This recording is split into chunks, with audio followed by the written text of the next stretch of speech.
Here we are going to be reading out loud behind-the-scenes information associated with this Doctor Who serial, the Moonbase. I think this one's pretty good stuff. Yes. The working titles of this story were Cybermen and The Return of the Cybermen.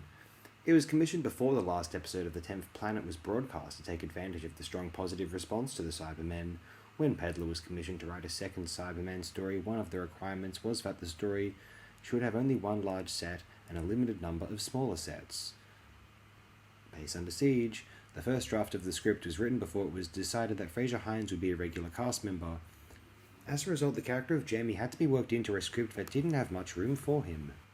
So in the first two episodes, Jamie spends much of the time in the sick bay. In the last two episodes, some of Ben's dialogue was given to him. The first three episodes were recorded on successive Saturdays at Doctor Who's then regular home of Riverside 1, but for episode 4 it moved back to Lime Grove D. A final clip used to carry the story into the subsequent adventure, The Macro Terror, was filmed separately during the making of that story as the macro prop was too large to be brought into the studio.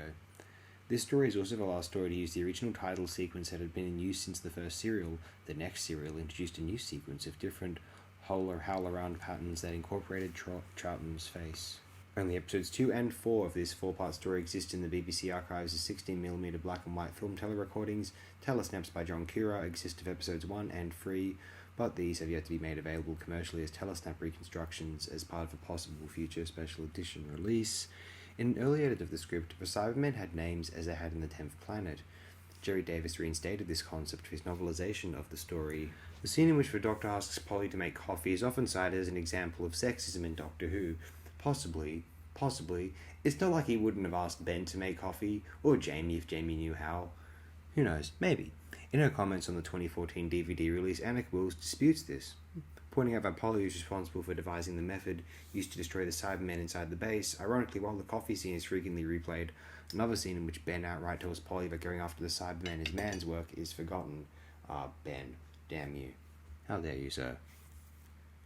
According to Annika Wills, during his initial exploration of the control room set, Patrick Troughton was almost crushed when the gravitron prop fell from its rigging and landed only inches away from him.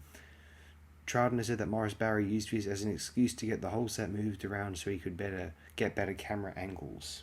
Cool.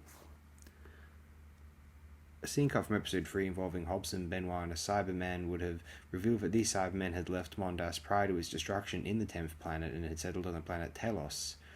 This scene was reinstated by Jerry Davis for the novelization, and that leads into the Tomb of the Cybermen, the next Cybermen serial.